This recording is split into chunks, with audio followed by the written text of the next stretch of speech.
Quem escreveu vaquejada, por Deus do céu me perdoe, porque a grande homenagem é esta que agora foi feita para três personagens: vaqueiro, cavalo e boi.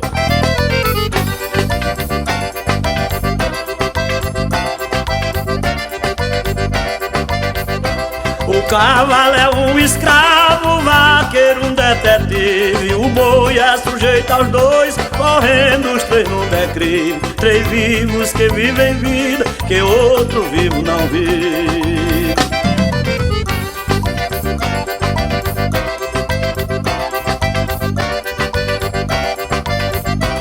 No campo é muito arriscado, morreu os três de uma vez. Na pista dois se arriscam, fazendo o que o outro fez. Por um pequeno descuido, a morte carrega os três.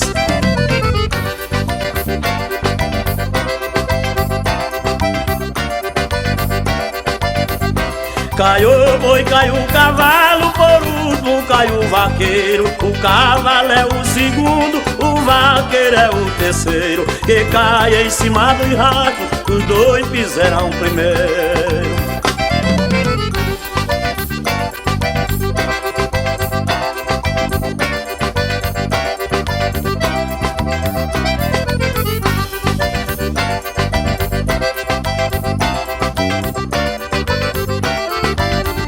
Vaqueiro raciocina porque o senso é mais forte. O cavalo é um escravo, um amigo e um transporte. O boi é um inocente, correndo em busca da morte.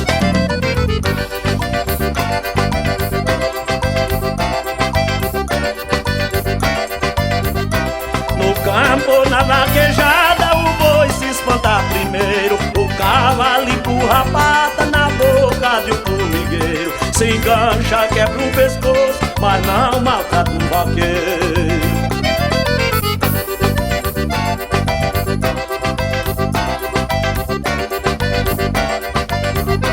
O boi enfeita um curral, o cavalo enfeita a tenda, o vaqueiro enfeita a luta. Peça ao patrão que entenda que os três são sustentados do progresso da fazenda.